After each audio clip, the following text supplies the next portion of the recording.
Welcome back, viewers, and welcome back, Chef Kevin. Welcome. Yes, Chef David. It's good to be here. Good to be back with the AI chefs, and let's get right into it. I have a fun one today.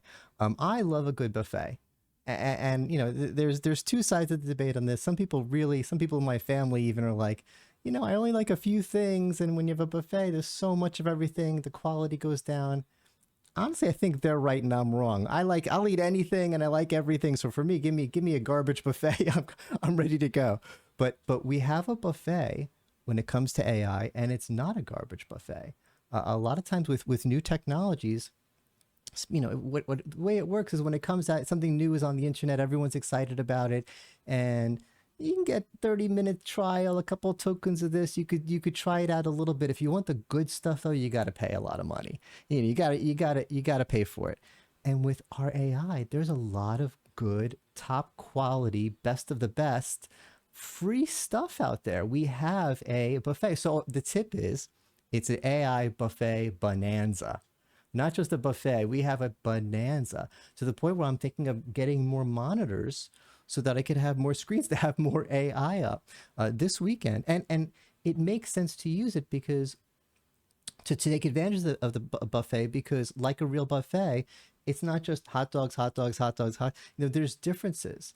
These AI models are so different, and there's so many questions we can ask them. We can't say, okay, ChatGPT is better at math, and DeepSeek is better at geography, and Gemini is better at. No, they're all. It's so random. It's hard to know what's good at what. And I realized I was missing out by just going to one. So what I've been doing is opening up ChatGPT on one monitor, and Gemini another monitor, and Copilot another monitor, and AI Companion another monitor. Type in my prompt and then cut and paste it into the other four. And what I thought was going to happen when I tried this, I thought I was going to get four identical answers, and this would be a waste of time, and I would stop doing it. I'm doing it more. I am, oh my God, because some of the answers are not good at all. What a waste of time. And some of them are amazing, and you never know which one it's going to be. So, this weekend I had a problem. I messed up my Windows 10 installation, and I'm trying to get it back on, and it wasn't working, and I'm going through all this stuff. And so I finally got somewhat functional, some things working enough that I can get back onto my AI. And I had all four or five of them, and I'm asking them. And some of them had me going down rabbit holes and installing stuff that no one needs to install, programmer stuff. I'm like, what? Come on, I don't need this. What do you get? Where are you sending me? And some of them sent me in the right direction. And if I wasn't taking advantage of the buffet, if I was like, I like ChatGPT, that's my hamburger and French fries. I'm comfortable with. I'm using it for everything.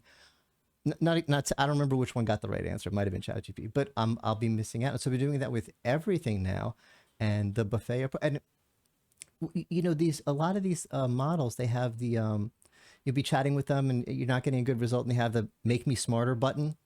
Mm, So the deep research, the deep thinking, or right, the right. super reasoning button, they all have that smarter button. And some of them, they'll run out after. I think ChatGPT, if I use that smarter button, after a while, I'll say either pay me or wait till tomorrow to ask me to be smart. I'm going back to dumb chat GPT. But some of them give you the smarter chat GPT or the smarter version all day long. So you could bounce between while one is timing you out, you could talk to another one. So take advantage of the buffet. Yeah, no, that's a great tip. I mean, it's like some buffets, I guess, are all you can eat. And speaking of, we just got back from Enterprise Connect. Villa de Flora has a high quality buffet for both breakfast and dinner. So if you're at the Gaylord Palms, which unfortunately we won't be with Enterprise Connect anymore, but if you're there on travels, I highly recommend the buffet because, to your point, Chef David, it is both kind of expansive. It is a bonanza, but it's high quality, right? So, and the other, just from an AI perspective, there is that site LM Arena, large model arena.ai, that lets you try, I think it's up to 98 different models. So you can take the same prompt and kind of fire it against these different models. Some of the models that, are quite obscure because, as I said, it has like just under or just over 100 different models, right? But Oh, to your point, they all have different strengths and weaknesses. So that's a great tip from the AI Chef's Kitchen. yeah. And let's move on to your tip. Yeah, so I put together a couple of slides to so Should, maybe if you could should we bring head on us. to our? to our virtual holodeck Doodly, here. doodly, doodly, doodly. What I want to talk about is, and I think I've been doing this a bunch lately. It's not a specific recipe, but it's it's more theme. So, I think when you're cooking in the kitchen, the actual kitchen, and when you're cooking in the AI kitchen, creativity is a good thing. So I did some web searches. These are actual creative recipes, courtesy of foodrepublic.com and food.com. I thought we'll put the links to these. These are actual recipes in the real kitchen, not the AI kitchen. But I thought they sounded pretty darn creative. The hum dog with bacon, black truffle, and celery, and sea urchin guacamole tacos. That I'm not Butter so sure chicken. about. Yeah. I mean, I'm not sure about any of them, but The chicken skulls, I don't know about that. yeah, I think that was maybe a Halloween themed one. It kind of looked, but anyway, yeah. I mean, we'll put the links. You can check these out. The key point is, I think AI can open some great doors to creativity, and go to the next slide here, because I think we've had a lot of discussions in, not so much the AI chefs, but our broader BC strategies folks and other people at Enterprise Connect. And I think that there's a real feeling that whether it's empathy or creativity, that's a human trait, and that's not something that AI is as good at.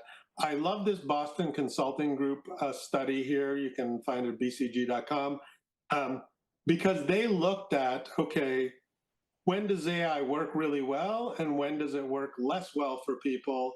And I would say most people think it's going to work way better when you do like facts and figures kind of tasks, right? Mathematical computers are, computers are great. That's at what I math. would assume That's what you'd assume. if I had never used AI. Right. And you talk about, you really, encapsulate this well, because you talk about how it really helps you from a creative perspective. And so if you go to the next slide, I mean, this is really the key results that I extracted from this study, which is, so 90% of these participants, and these were smart people that worked for Boston Consulting Group, shout out to my son who actually works there. So there you go. But 90% of the participants, they improved their performance when they used Gen AI, and in this case it was GPT-4, because this study's about a year old, when they used it for creative ideation. And in fact, they always talk about human plus AI, but in this case, it was like when the humans kind of got in there and started changing the results, that actually brought the results down, because AI was very good at creative ideas. And in fact, when people used it for business problems, and really it's, there's some nuances.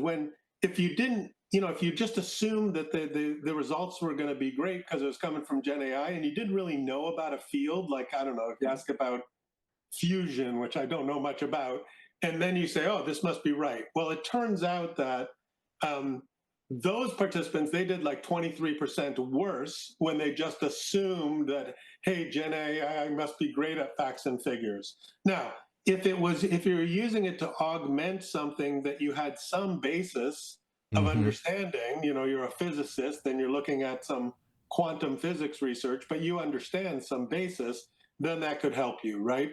But the key thing is use it for creativity, and it can unlock potential that you don't have. So I love music. I can write. I write poetry. I have no ability to compose songs, but here's a good example. It's called, you can go to the next slide, called Suno, SUNO.com. And what you do is you can get it to generate your lyrics, or you can see on the screen here, you can write your own lyrics, which I did. And then you say, hey, I want to create a song of a particular style. You can put any particular types of style. So I wrote for us, David, I wrote the AI Chef's theme song.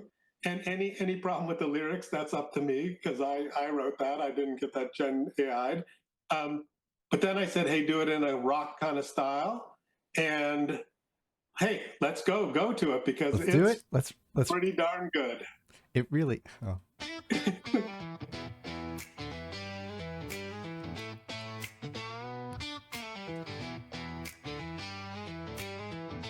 Is this you on guitar? David's a lawyer, an analyst with long purple hair. hair. Kevin's an analyst, consultant with a little less flair. Together they wanted to help people understand how artificial intelligence was changing business land. So they created some videos and This is so good. digital chef's hats, created an AI generated kitchen set, started recording. All right, that's enough. Yeah. But so we'll put the link to the whole thing because the chorus is really good. I mean, Is that the last slide, or can we go back to our? Sorry, no, that's the last slide. Suno.com. Go check it out. And to your Bonanza buffet, there is a paid plan, but I'll tell you what, I created a whole bunch of songs. As did I. You shared it with me last night, and this morning I've made, and I feel bad as a musician. I should be hiring other musicians to help me create it myself, but it's so quick and easy. And on my stream, I need a Be Right Back song. David's going to be right back. Don't leave, da da da. And it's there, it's done, in different styles. So, and this was the thing, like, this is my point that I wanted to get across, because I was talking to my daughter about this, and she's like, well, to your point, maybe it's taking work away from musicians or whatever. But here's the thing.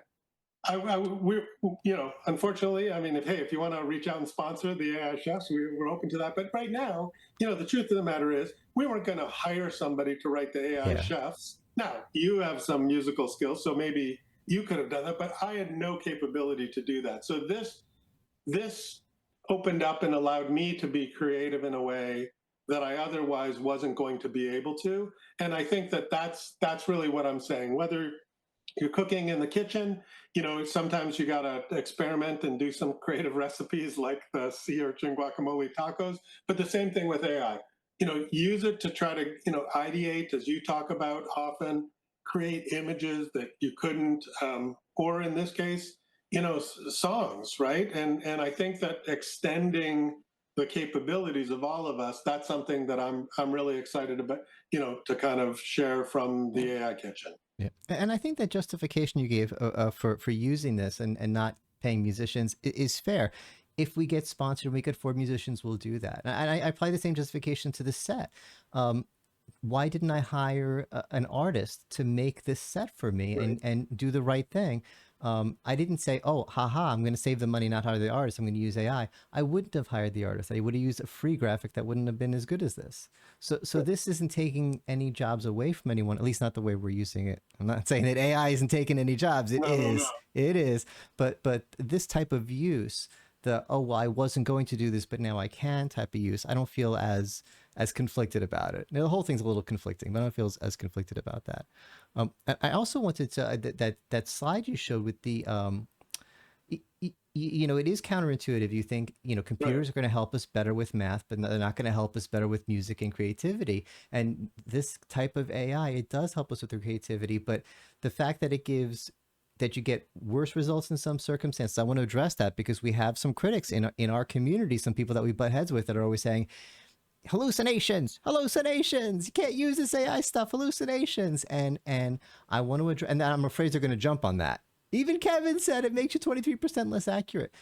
If you don't know how to use it, when I'm using AI, I question it constantly. I say, wait a minute, did you make that up? Or can you give me a source of that? If it's something I don't know what I'm talking about particularly, and go back to the law. I used to be an attorney, the attorney analogy. If I'm using AI as a paralegal, as an attorney, it is going to make me way more productive and I'm going to be way more effective in court. If you try to use this as if you're not a lawyer and you try to use this to represent yourself in law, you're going to wind up in jail. Okay. Do not use AI to help you be a lawyer if you don't know how to be a lawyer, or to be a doctor if you don't know how to be a doctor, or anything like that. But if you're already a doctor, if you're a lawyer and using it to help you, that's the right way to use it. Yeah, like that was an example that came up at one of the panels at Enterprise Connect, and I thought it was a bad example because it said somebody went to Google and did some Googling on medical symptoms, and Google has the AI response, and then they were saying, well, it was wrong, and it was like, yeah, but that's like, you're not supposed to go to Google. Like, at least go to a credible site like the Mayo Clinic or something and look for information. But yeah, if you're not a doctor, don't use AI as a substitute. If you're not a lawyer, but if you've got some basis, use it to extend your creativity, extend your capabilities. And I think that's a lot of what we talk about here in the AI kitchen, right, Jeff? Yeah. Wow, this is a great show. Yeah, well, Everything clicked. We're getting better and better. Everything clicked this time. Let's just go record another show right now. there you go. Well, thank you for anybody who's listening. We'll put the links to those crazy recipes. Those are real recipes. I can't vouch for them because I haven't made them, but some of them look pretty good. I'll try maybe some of those. And the link to the complete AI Chefs, we'll call it the AI Chefs theme song, if you're interested in listening to it, because it's really good. Man, it's pretty. It makes me laugh, right? So that's worth it, right? So there you go. Well, thank you very much for watching. Yeah, and we'll see you at the buffet. Thanks, Chef.